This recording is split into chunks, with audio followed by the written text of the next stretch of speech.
Welcome to the Thriving Tides podcast. I'm Stephanie. And I'm Julianne. If you're an entrepreneur or busy individual looking for self-care ideas, you're in the right place. And we can't wait to share our experiences with you.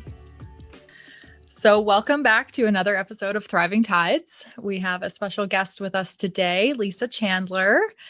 You've probably heard me refer to her on a few episodes before because we actually do a lot of work together.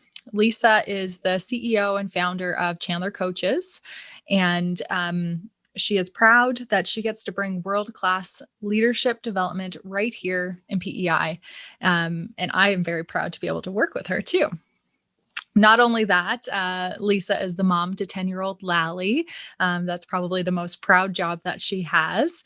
And they get to have a little entrepreneurship together too. They have Les Fleurs de Lally, which is a great initiative that they run in the spring and summer, or as long as flowers like to bloom for us, where they make beautiful arrangements that we can buy here locally. And much of the proceeds goes to Ronald McDonald House, which is really great too. So I wanted to make sure to mention that.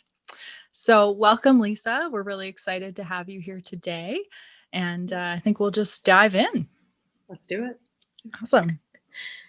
So just to kind of get completely started, what got you into coaching? Like, what was the point that you're like, this is what I need to do and build this business in PEI?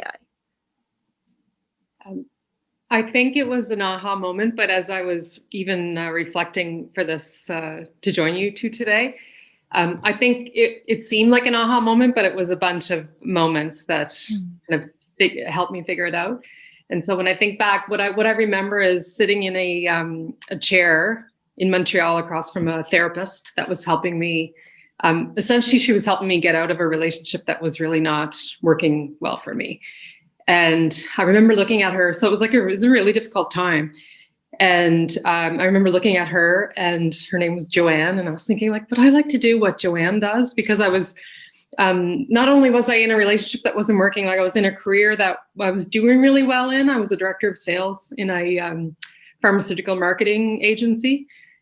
So I was like making lots of money and, succeeding by outward measures, certainly, but inside wasn't very happy and wasn't feeling very connected to the end product. Like we created marketing materials for pharmaceutical companies to help educate patients.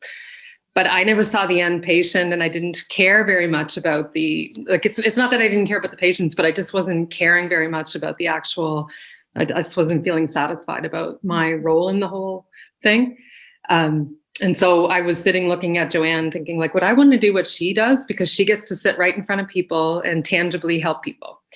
And so what I think I'm misremembering is I think in that moment I was like, oh, I love business. And so instead of being a psychologist, I could be a business coach.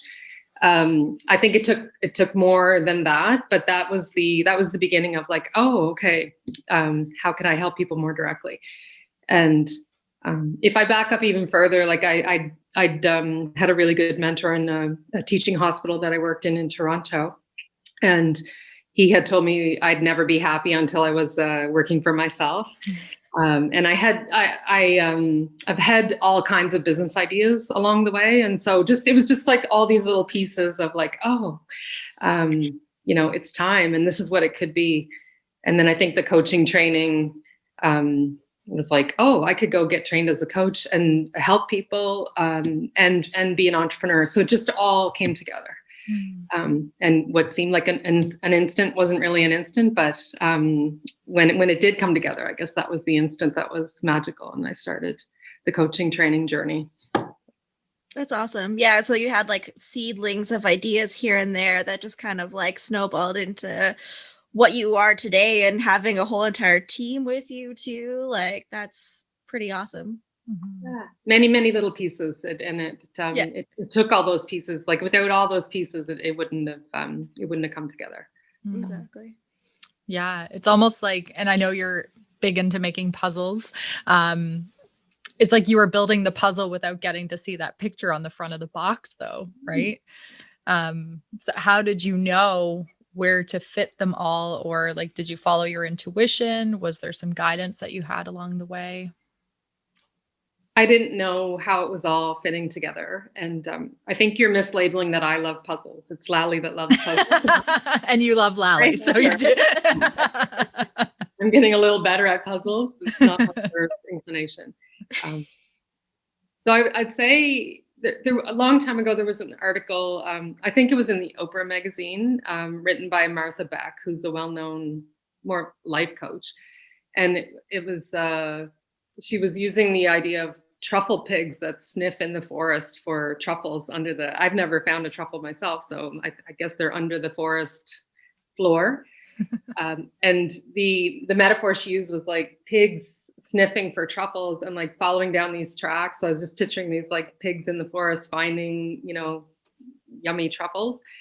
And that if they drop the scent, then they just come back to the main trail and then they'd find another trail. And so I would say that entrepreneurialism is like that. It's like follow the trail until there's no scent anymore, and then possibly double back, or possibly pick up a new scent like down that path that you're on. And that's how Chandler Coaches has evolved. Like there's no way 13 years ago I could have seen what we'd be now. Like I'd be lying if I said I had that clear vision of like a center of conscious leadership. And I didn't foresee that I'd be doing it out of Charlottetown. No way. So. I kind of like that analogy too, because if you think about it, when you hire a coach, like a leadership coach, they're the pig helping you guide you along the way to find the truffles of success. With a pig. There's our new tagline. Tagline. Maybe we could get a little mascot or something. You're welcome. There's the brand brain is always working, isn't it? I like what you're saying, Stephanie, though. We don't, as coaches, we don't know, even in a coaching session, like if we have a preconceived notion of where we're trying to take a client, then we're not curious anymore. So Exactly. It's like entering into a session and not having a specific destination and seeing where it goes. Yeah, very cool. I'd love to talk a little more about the conscious leadership part of it too. When did that come into the business, and how did you stumble upon that, or maybe that was the scent that you followed and stuck with? I think that came more from feeling like I was incredible, and early in my coaching career, I tended to attract and be more comfortable, I would say, working with women entrepreneurs and professional women who were not satisfied and wanted to do something bolder. And I probably was attracting them because I had done something bold of leaving a job and launching a career as a coach in a business. But I was realizing after a few years of that I was really attracted to coaching leaders and higher level leaders. And so I would say it was the imposter complex of like, well, I've never been a leader in a really, really, really big company with a really, really big team. And who am I to coach leaders? Who am I to be credible coaching other leaders when I haven't had a huge team myself? And so I like education, I like learning. And so to try to get some confidence and credibility, I went first, Julianne, as you know, to get certified in the Leadership Circle assessment that we use and we love. And that opened my world to working with clients through the lens of adult development. And like it's such a nice model that opened up so many pathways. So that was the beginning. And I'd say it's the video Above and Below the Line that I know you've talked about on this podcast sometimes. That little 3-minute video came at a time, and I think it was from my friend and colleague Monica in Montreal, who's also a coach. She sent it. I had seen something else, and it was one of those things where it's like, I've seen this a few times, and it just seemed to distill down everything that I had already learned into a really simple model. And that video comes from the conscious leadership group. So then it was like, oh, conscious leadership. And that was the beginning of like what this could be. So again, I couldn't have seen it coming, but it was through just opening my eyes, putting myself in different courses, learning adult development, and realizing, hey, this approach actually helps clients look at their inner game and isn't surfacey and isn't like rah coaching. It actually goes deep, and this is how transformation happens. I was gonna say, even like when I took the mini course, it was so easy to understand, like, oh, where am I in the line? Like, am I below? Am I above the line? And sometimes we can't, especially as entrepreneurs, we can't figure out where we are. So having like an actual quantifiable, this is where I am. How can I get out of said situation, was already really impactful, even in the mini course, which I think was quite great for myself, because I'm one of those people, I'm like constantly, brain is going 24/7 in all of the different scenarios. So it's kind of nice to have that for sure. Yeah. And how can we, like, even when we don't like where we are, how can we stay there and learn what we can learn without this, like, oh, I've got to be upbeat, I've got to be positive, I've got to be productive, I've got to be making advances, right? Which is, ooh, that's the hard part. I don't want to stay there, Lisa. I don't want to stay. It doesn't feel good. Yeah, me neither. And like, we can't always be moving forward. So yeah, exactly. Yeah. There's like that balance as an entrepreneur too. And especially so many entrepreneurs that are in our community are spending a lot of time on social media and thinking that they always have to show up as that positive best self and look at how great things are and whatnot. And to share that vulnerability, it feels scary because you worry that it's going to impact your brand or your message. But in fact, so many of us spend a lot of time below the line that it's like, are we really being honest and truthful with where we're at if we're constantly, so like bringing that toxic positivity again, which we've talked about on the podcast, right? Exactly. Yeah. It's all intertwined, isn't it? Yeah. Very cool. What would you say, Lisa, has been like the biggest lessons that you've learned since launching Chandler Coaches? I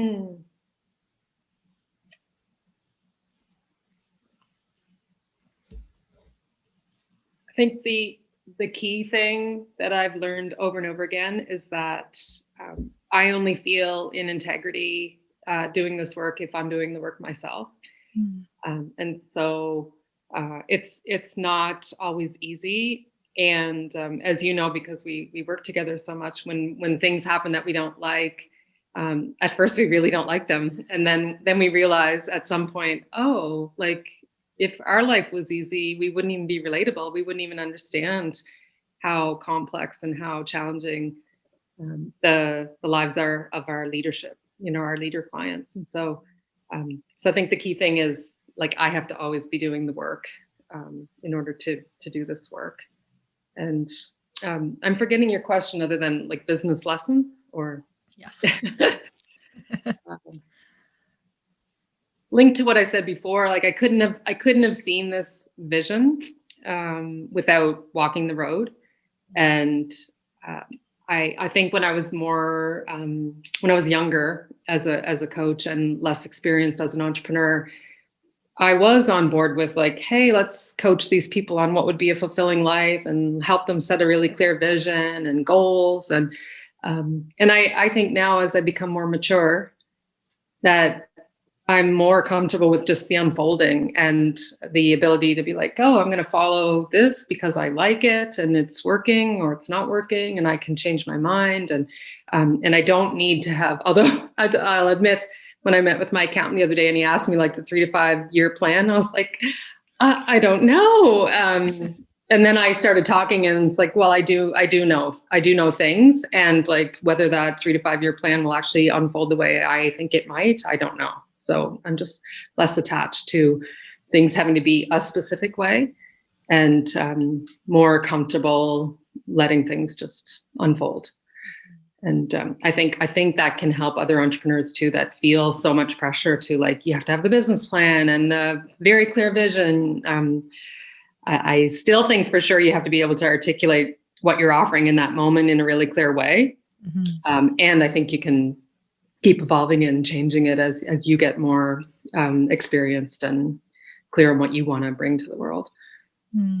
I think that's a really important message, because whether you're, a leader looking to grow in a business and move up in the corporate sense, or you're an entrepreneur, we can get so stuck in the planning phase and thinking that we have to have this perfect plan in a beautiful box with a nice bow on it, that we're not actually even doing the things or getting to learn the lessons as we go. And then it's scary to go and launch, or if things aren't unfolding the way that we then perfectly laid them out to be, we don't know how to respond to that. So that could just like scale us backwards too. Yeah, actually what you just said, I read the other day something around like, if you're writing a book, you need to separate out writing and editing. Like trying to do the both things at the same time doesn't work. Like neither one is effective, because you're like, you're criticizing your own work as you're building it, as you're writing it. And I think that's really true in business too. Like you need to have like a just do it phase, like, plan it, do it, evaluate it, and, plan it again, do it again. And if you keep muddying everything all together, like it can be a real recipe for inertia and perfectionism and just not being able to move forward. So being able to be a little more discreet about what you're actually doing can, and being able to do it in small chunks. Like you and I talk a lot, Julianne, about safe to fail experiments, or toe in the water. And I'm becoming also more comfortable around like, let's just try something. And it's, the whole company's not going to fail if we do this and it doesn't work the way we hoped. And something really good could happen. So let's just move ahead with something. Yeah, that's great. Yeah, it's interesting that you say that, because if I had $1 for every time someone said, I'm not doing anything, I'm not launching anything until we get the website done, until we get the logo out. And I'm just like, well, have we tested our market? From like, I'm just looking at the branding perspective of like the coaching side too, that there is kind of a give and take, that if you are going to, I'm not sure the toe in the water analogy, but just dip it in. Just dip it in. Yeah. But like, it's so true that I never really thought about that why would you constantly do different tasks? That becomes so unproductive. Whereas if you just focus on one thing, and then, so I'm definitely going to have to do that, because I'm a really bad, I like to do that a lot. I like to move from project to project to project, but like the overwhelm, maybe. Yeah. I'm not sure. And a good direct tip for writing your book too. Yeah. Don't be editing it while you're writing it stuff. Yeah, I was gonna say, well, and that could also, like, again, going to creativity, if you're constantly editing what you're doing, that probably hinders your creativity as well. I'm assuming. Yeah, for sure. Now I'm smiling over here because I'm a terrible editor. I go too far. Every time someone else writes something, then I hack it all apart. So I'm telling on myself there, because it's not that I'm always really clear about, it's just creating mode and it's whatever. But it really, it reminded me of something the other day from my past, and I know that those discrete phases can help people go forward. Definitely. Something else that I love about Chandler Coaches and the focus of the company is the inner game versus the outer game. And I think this is something that we're getting better at explaining. And it really is that game changer, because it's not just, like you said earlier, setting the goals and let's achieve them style of coaching, but actually like, let's go into that adult development. Let's focus on that inner game and the person and who they are. Can you tell us a little bit more about how you got there and why it's so important to focus on the inner game versus the outer? I'll go back to the leadership circle model of leadership, which is reactive, problem reacting versus outcome creating, and how most adults have their center of gravity in the problem reacting, like things are happening to me and I have to react, or I react. I'm not aware that I'm reacting. I'm on autopilot. And so that was the beginning of helping me see that a lot of leaders have an immature inner operating system, essentially, like they're problem reacting all the time. Myself included. My first assessment was quite reactive and emotional, because I really didn't like the feedback that I got. It's a 360, and the people that were working with me, essentially through that tool, the evaluation was that I was very reactive. And so because it helped me so much, I started to see that, hey, if we can help leaders be self-aware about, where they are likely to be reactive, like whether they're needing to be too complying or too smart or too in control, and how that might help them to an extent, but also would limit them, then that's where we begin with leaders now, and that's really inner game things.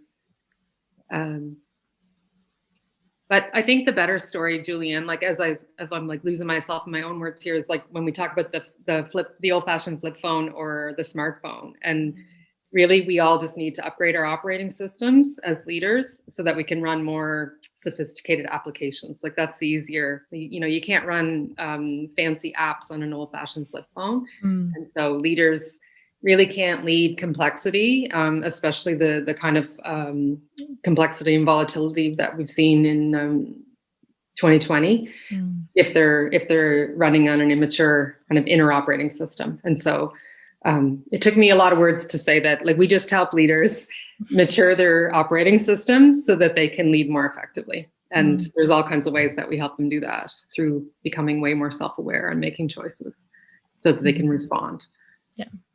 Yeah, that's great. I love looking at it from like the flip phone versus like what we use today, and what a difference, right? If we tried to plug a flip phone in, or like, I don't know, maybe people still use them. I haven't seen one in a long time, but do they even work with the cell systems that we have right now? I don't know. It would be a challenge. I think some cool people use flip phones. Cool people do? Yeah, some do. Like establishment people. It was fun to be able to like snap it closed when you're done of a conversation, right? It's done. Mad. Right? Maybe they'll make a comeback. Who knows? Yeah. It's possible. Oh, goodness. No, that's great. I think it's important for people to understand the distinction between the two. So thank you for that explanation. Another question I love is, we like to ask some of our guests this, is there a misconception about the industry, like, so the coaching industry that's out there, that you would love to clear the air of today? I see a lot of coaches talk about the difference between coaching and consulting and mentoring, and I find that all very boring. Like 10 years ago, I might have got involved in that kind of making distinctions, and I just don't care about that anymore. I think there's a perception out there that coaching is expensive and takes too much time. And so, certainly it's an investment, and one does have to put some time into it and be willing to practice what they're doing in the coaching sessions in between coaching sessions. And I would say, like any business, you would invest in an IT platform because you know that, or hopefully it would help have all kinds of other operations run more smoothly. And so there's all kinds of things that business people are willing to invest in to help grow their business and scale up. And I see coaching as the same thing. It's like, an investment of $5,000 or $10,000 that could transform the course of the rest of your life and your leadership is like, if you look at it as like even if it was a mortgage, like that's a small investment that appreciates for all the years after you invest. And so I think that would be what I'd focus on, is that the belief out there that it's expensive and I don't have time for it. Like, how do you not have time to, slow down and upgrade your inner operating system so that everything can flow more easily, and that you can have a much greater influence and impact and not have it be so hard. Like, who doesn't want things not to be so hard? Right. Yeah.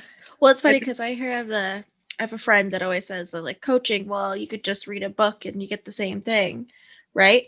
But then I was like thinking, like, then you actually have someone that can call you out when you're not thinking about it. You know what I mean? There's been times where you're just like, Steph, like, come on. And I'll be like, oh my goodness, I didn't even think about that. So it's more than just, it's just, you could just read a book as well, perhaps. Yeah. Yeah. There's different learning styles out there too, right? Where some people could read a book and get a lot out of it, and some maybe not as much. But yeah, like, we love, as coaches, it's just sometimes you just have to frame a question a little bit differently, and it changes the perspective or opens something up. Because when you are in it and you're in that problem reacting situation, like Lisa was explaining, it's really hard to see the forest through the trees. Yeah. Right. That's it. It's right here in your face, and that's all you can see. So a coach can just help kind of take that out.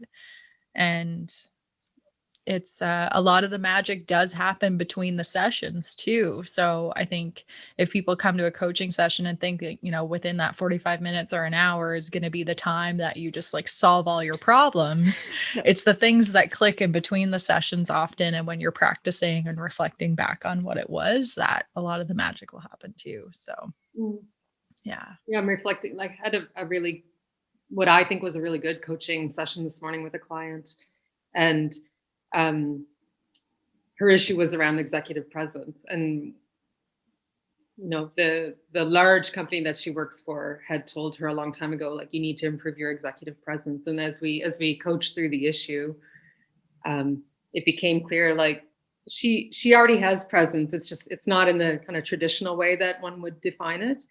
And because she was approaching it as like, this is a problem that I need, like, she didn't actually believe that she wanted to fix it. And it's not her natural tendency to take up space. Like, actually the value she adds in meetings is that she holds back and only asks questions that are thought-provoking when she has something valuable to say. And so I was like, well, isn't that already valuable? And isn't she already having a presence that's really valuable to that leadership team?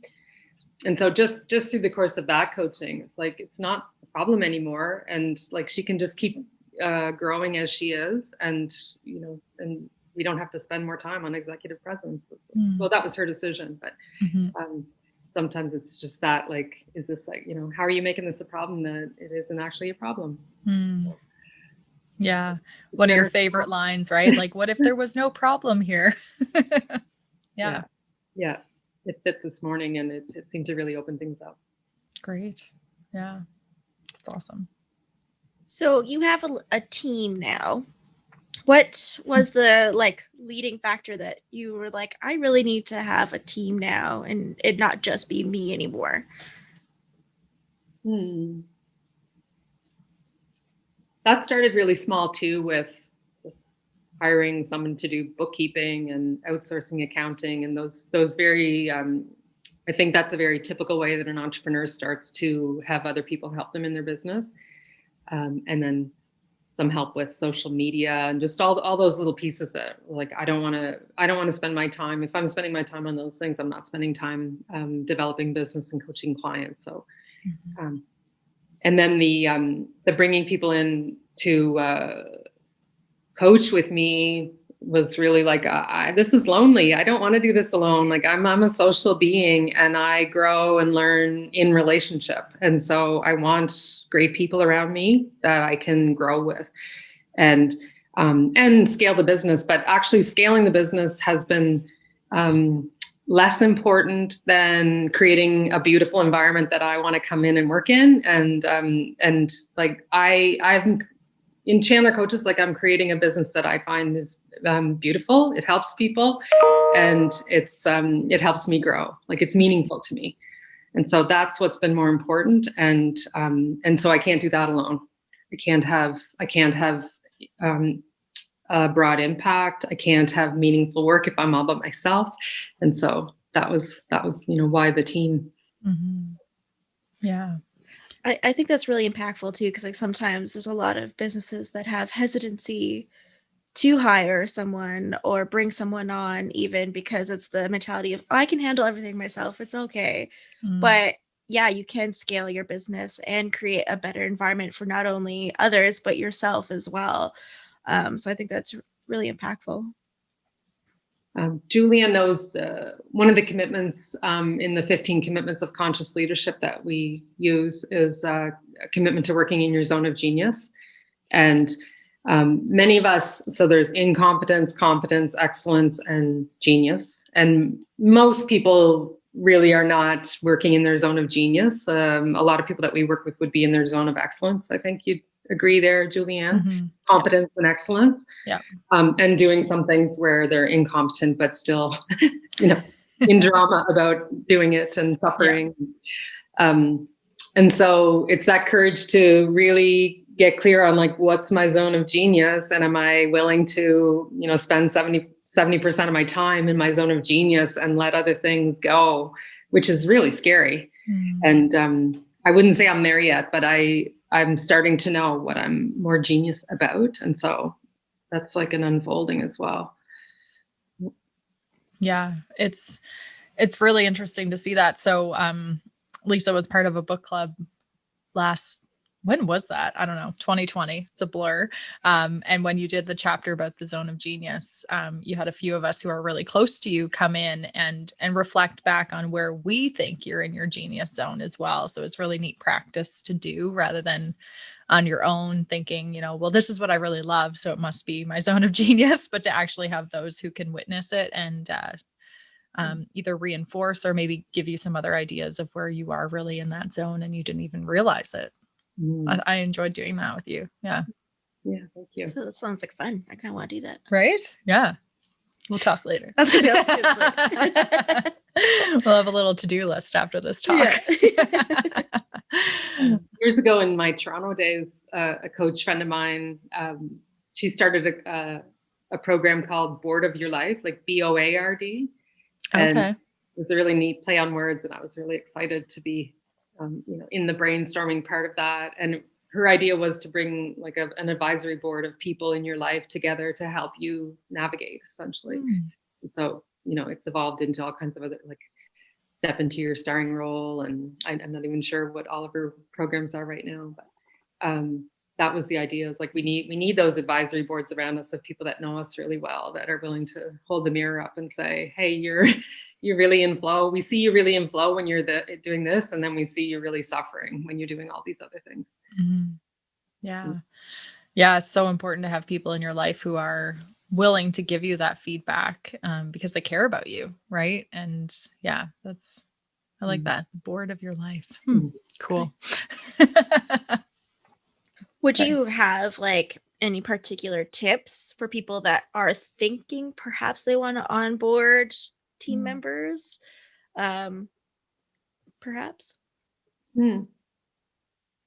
These days in the gig economy, I think it's easy to try something with people and see how it goes and invest gradually in the relationship. So I think that's the positive side of that, is like, one doesn't need to commit to an employment engagement and get in the deep end right away. Then I think we have to be careful of, like, are we taking advantage of people, and are we helping people have a living wage, and valuing what people bring to the table. So I guess that's the caution there, is like making sure it's a win for all versus just like, hey, I'm going to go get myself a bunch of resources and burn through them. So I think it's that toe in the water again, of like, try the relationship, see what you can create together, see how it goes. Make sure you set regular tripwires of like, hey, we're going to check in at these intervals, and we're going to have very candid, honest conversations about how things are going. And again, Julianne knows this one really well. Like, we talk about impeccable agreements. And so I think it's like, bring people in, set very clear expectations about how you're going to keep agreements, and then address really early when agreements are not being met. And so lots of feedback, lots of candor, and have fun. Always. Well, and it's kind of funny because Julianne will mention how you guys are really open. You guys talk with each other too. And I feel like there's so often where people kind of tiptoe around people that they work with and stuff. And it's like, well, if you're working with someone and you're representing their brand, it's so impactful to have those deep conversations and know exactly what, jives with each person. So I think that's kind of really cool that you guys do that, because there's been so many times where I've worked with people and I'm just like, let's have a conversation. We're all tiptoeing around what the actual problem is. Let's talk. Yeah. Let's face the elephant in the room. Right? Yeah. But like, it's so often that the like culture nowadays, and why company culture is so important, is that people are wanting to just kind of keep closed and just kind of keep doing their task and check off at the end of the day and leave. And I see businesses suffer because of it.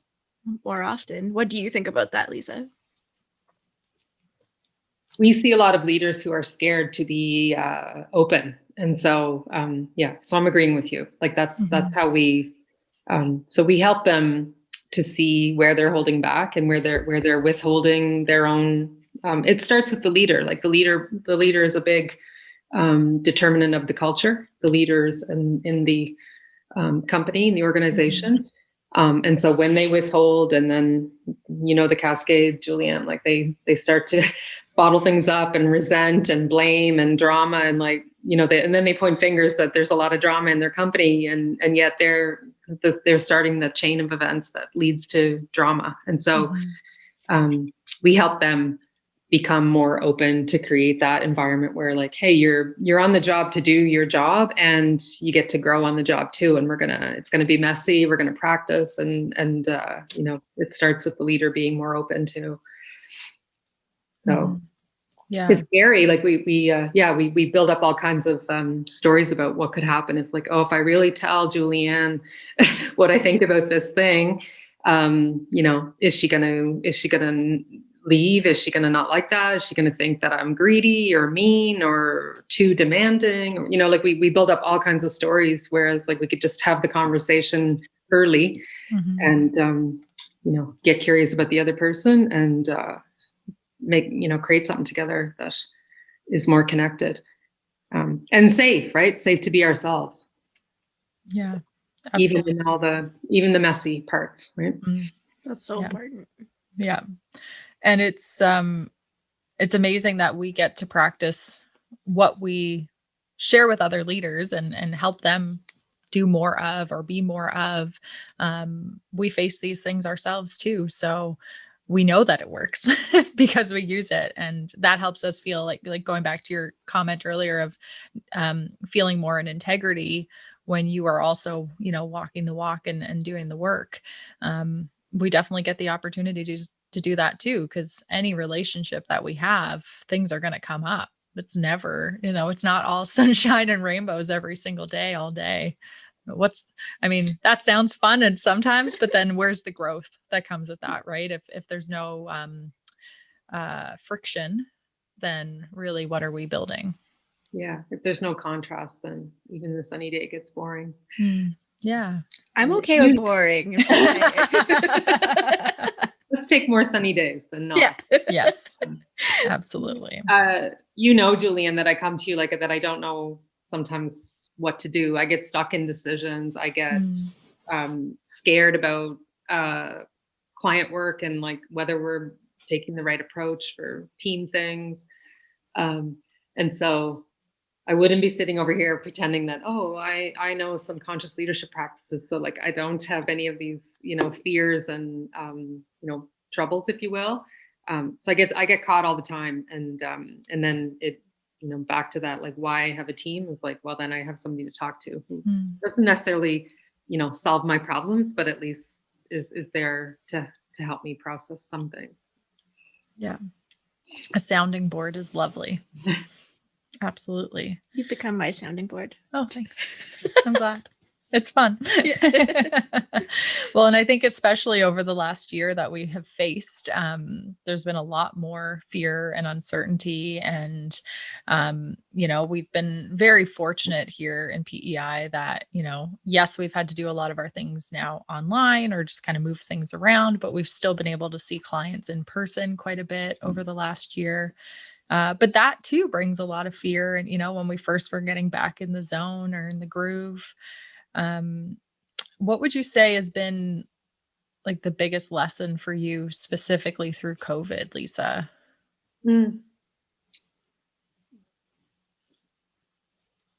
Leaning on you early in those first couple of months was I'm ever grateful for that, because we were thrust into okay, my daughter's at home, I'm a solo mom, and now I'm a business owner who has to change some things.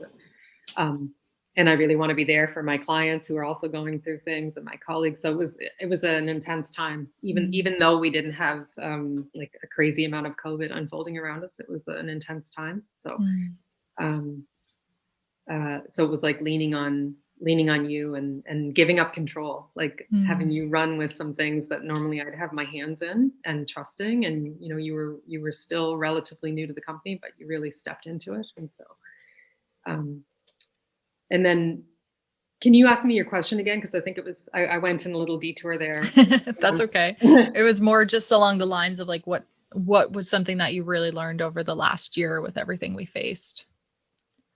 Yeah. So it was like, let go of control, and just ask for help. Yeah. Which I do have trouble with, but yeah. Mm-hmm. And so you just mentioned too, you know, being, you know, you have a 10-year-old daughter and you're a solo mom. How does that factor in with being a business owner? You know, sometimes kids are sick or different things come up. How do you manage that?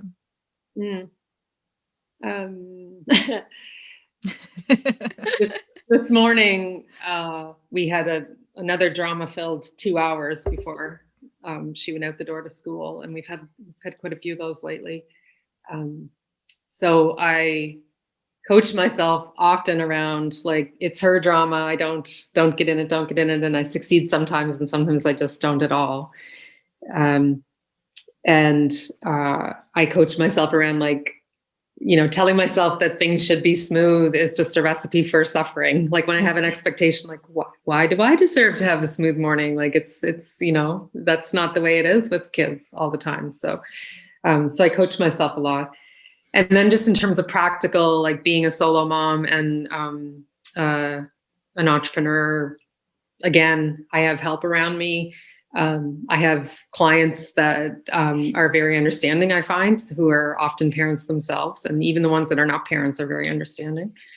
And I think it also bridges into that, what we've been talking about a lot with our clients, Julian, around managing. Like I'm focusing less on managing time and money and more on managing my energy. And so I go to bed embarrassingly early.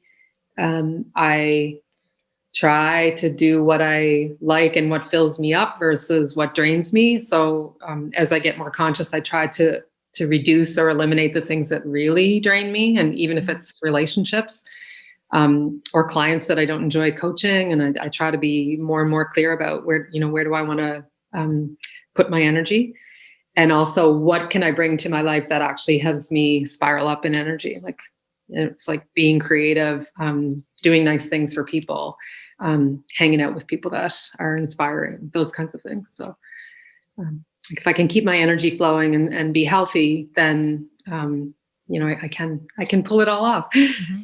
So, yeah, I really like that energy, because it's so true. Sometimes we think in like tasks and stuff like that, but I need to hang out with that person. But if they're low vibration, why would you decrease your energy to fit their energy? And it's true, we are energetical beings.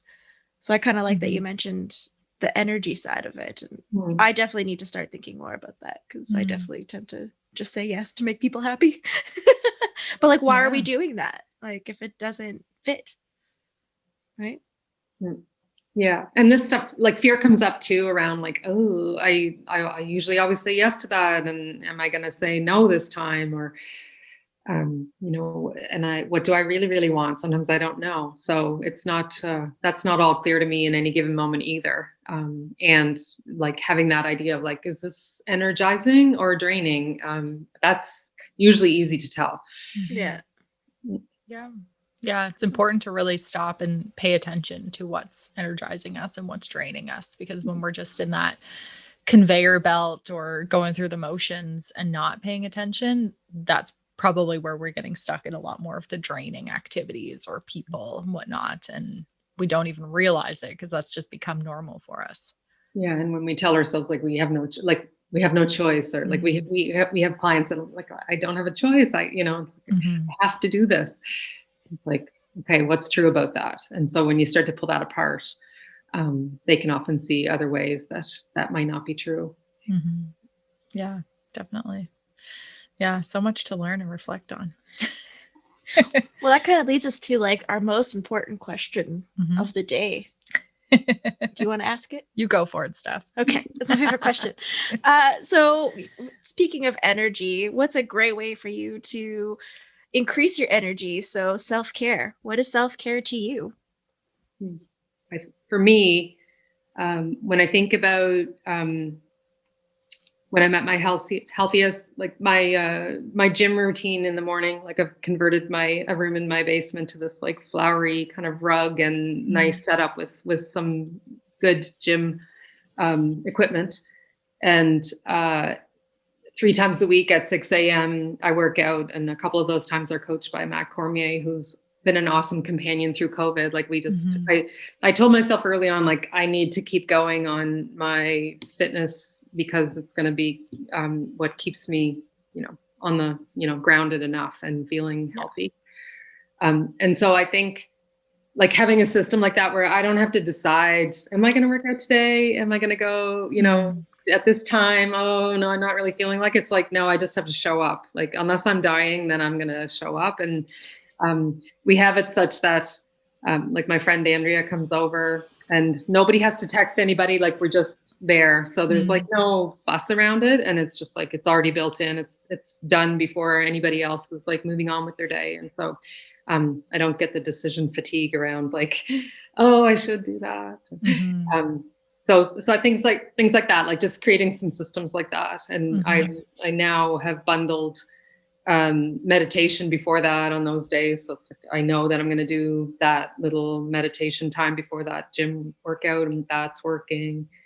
I started Noom in the new year, and that's helping me just keep track of things. So I guess the key thing for me is systems where I don't have to be making decisions every day. Yeah, that's important. And I know you've been more conscious about, well, especially now the weather's so much nicer. So getting that walk into work, even if it means taking the long route versus the quick route, just to give you that little bit extra fresh air and time to yourself has been really important to you. And the extra steps. And the extra steps, yes. You and I converted our update meeting to a walking meeting, and we liked it. So we're going to keep going with like walking and meeting. Yeah, it's a good idea. I like that. Yeah, it's great. The time flies too. We can do like a perfect from our office to like the end of the boardwalk and back is like a good almost an hour. And then we can get back and just kind of write down our action items and on with the day we go. Yeah. Yeah. Yeah, no, that's great. I think there's lots of good things that you do for yourself. And, once your garden starts blooming again, that's probably a key place that you like to spend your time too, and listen to your podcasts. And that is that keeps me happy, mostly because it's beautiful. Like it's it's like a curious, like what's going to grow and what's going to bloom today. And when you asked me about self-care, what makes me happy? This actually is another Montreal therapist, a different one.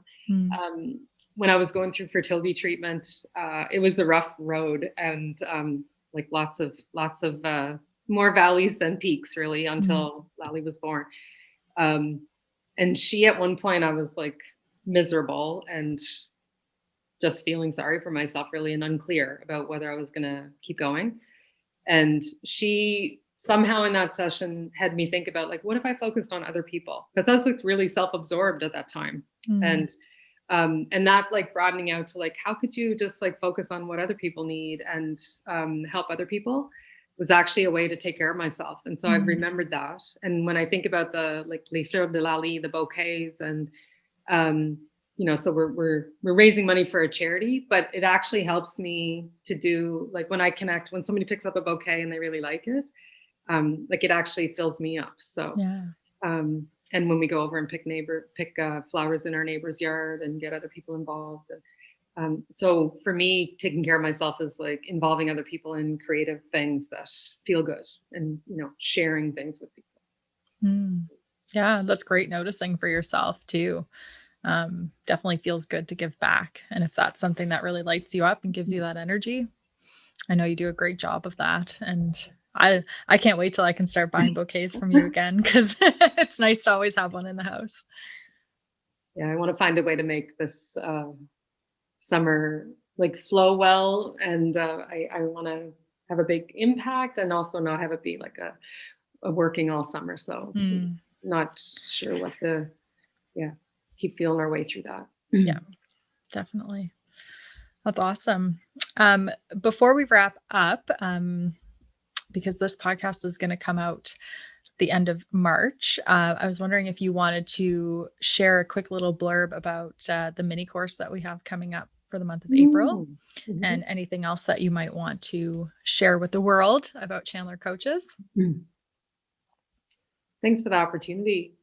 I think what I'll share first is that I'm about to start another cohort of the Conscious Leader Forum, and we have 5 out of 6 leaders committed, and that's a perfect number, and we're going to rock and roll with that. And if someone was out there and really was like, okay, I've been craving like a really deep dive for myself when I want to be part of a group, then I'd welcome a conversation just to see if there's a fit. And then I'm really excited about our mini course that you mentioned. So it's Experience Conscious Leadership, and we'll run all the Tuesdays in April from 1 till 2. Yes. And you and I co-lead it. We know that it's created great results for the leaders who've taken it with us before, and really opens them up to the world of conscious leadership and how they can really quickly become more self-aware so that life can flow. And so that they can spot themselves in drama and more quickly get out of it. So that, I think I was in another book club the other day with Jim Dethmer, and he was talking about like, what are you going to do with all that energy you have when you don't have drama? What are you going to do with the energy? And so like that'd be a good problem to have, right? Absolutely. Yeah. And that's more energy. Yes, please. So yeah, you and I are really proud of that offering, because it really helps people very quickly learn some of the basics that can help them right away. Yeah. And we still have some space, and a bet that it's going to fill up by this Friday, which already passed by the time this podcast comes out. Yeah. So we'll see. We'll have to put an update out to see who won the bet. Given that tomorrow's Friday, I think you're winning, but yeah. We'll see. And so for anyone who may want to have that conversation with you, Lisa, whether it's about the forum that you're kicking off this month or anything else, Chandler Coaches wise, what is the best way to get in touch with you? To email me at lisa@chandlercoaches.com, or go to our website, chandlercoaches.com. Perfect. That's great. And you can also, or talk to me. We're on Facebook, LinkedIn, and very recently just joined Instagram as well. So you can find Chandler Coaches pages in all those places too. You can go and follow us, and we share lots of great tips and insights on conscious leadership there too. So yeah. You want to wrap it up? Yeah. Awesome. Thank you so much, Lisa. I know I get to talk to you all the time, but I was really excited to introduce you to our community here as well at Thriving Tides. So we appreciate your time today. Congratulations to you too as well, because I've watched you, Julianne. I was walking one day to Julianne's house to drop off something and listening to you two in my ears. And I noticed myself smiling like over and over again, because you had such a nice chemistry. And I was learning from the things that you were talking about. And I was feeling really proud that you were able to come so far in less than a year, right? Like you just launched in the fall. So yeah. So bravo to you two for just jumping in. Thank you. Appreciate that. Thanks for the privilege to be with you. Absolutely. That's great. Well, thank you everyone for listening yet again to another episode of Thriving Tides. We appreciate each and every one of you, and we'll see you next time. Bye. Bye. Bye.